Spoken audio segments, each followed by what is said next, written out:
Russia is escalating its winter offensive in Ukraine, and this latest report is among the most dramatic yet. Moscow claims it has killed thousands of Ukrainian soldiers after launching widespread missile strikes targeting military facilities, energy infrastructure, transport networks, and logistic hubs across the country. According to the Russian Ministry of Defense, the strikes took place across multiple fronts within the last 24 hours. Strikes hit the station directly. There was a strike on the suburban depot. It's not even a depot where electric trains are serviced, or it's not a depot where locomotives are serviced. It's a depot where electric trains are serviced. Commuter trains, simply put, serving exclusively suburban routes that connect Kyiv with the Kyiv region. There was also a treacherous strike on our dispatch center. Russia claims 1,450 Ukrainian troops were killed in a single day, including 465 on the center front, 285 in the north, and 235 in the west. Moscow also insists that dozens of positions were encircled, overrun, and eliminated. The ministry says Russian forces use long-range weapons, including Kinzhal hypersonic missiles, striking 152 locations in total. The Defense Ministry also says its air defenses shot down 366 Ukrainian drones and 2 HIMARS rockets over the same 24-hour period. People here were moved to shelters. We have no casualties at the railway junction, despite the fact that there was intense activity. The destruction of the buildings, as you can see, is critical, but I am confident that we will rebuild.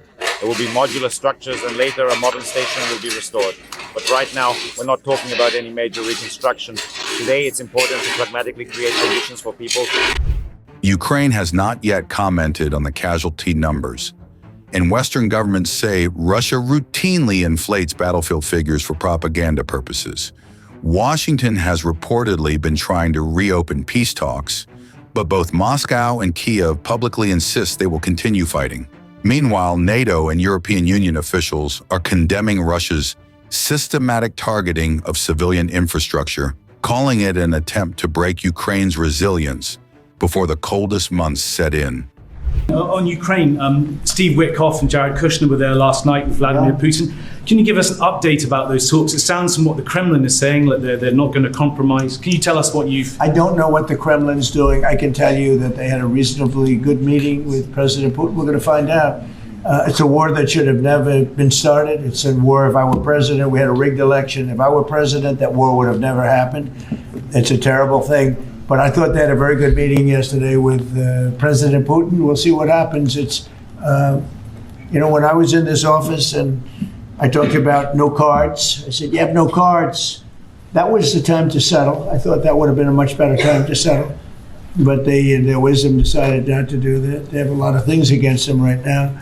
But you have President Putin had a very good meeting yesterday with Jared Kushner and with Steve Witkoff. What comes out of that meeting, I can't tell you, because it does take two to tango. Ukraine, I think we have something pretty well worked out with them. They're very satisfied, considering. But the sad part is, if I were president, no war would have ever happened. They would have had 100% of their territory. Nothing would have happened. It's a very sad situation. So think of this. Last month, 27,000 soldiers. 27. That's like... You take a stadium, a football stadium, not an arena, and you cut it in half.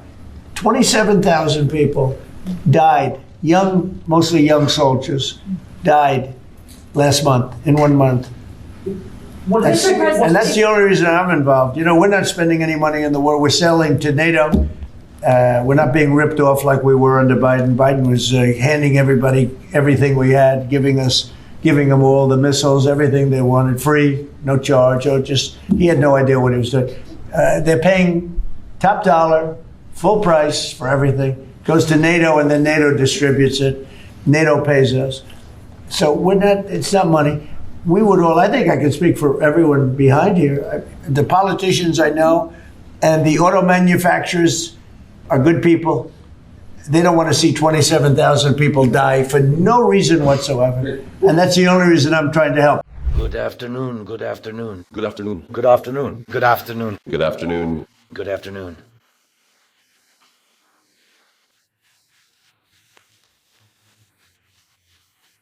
Good afternoon, everyone. I hope you're all having a truly wonderful and productive day so far. It's a pleasure to be here with you this afternoon, and I'm really looking forward to our time together. I trust that you're feeling refreshed and ready for whatever lies ahead in the rest of this beautiful day. Thank you for your service. I serve the people of Ukraine. Thank you very much. I serve the Ukraine. Thank you. Get well soon. Ukraine. Thank you for your service. Thank you. Thank you too. Thank you. Thank you. Thank you very much. Good afternoon. I have a question for you. Wife. Wife? Yes. Thank you. Thank you.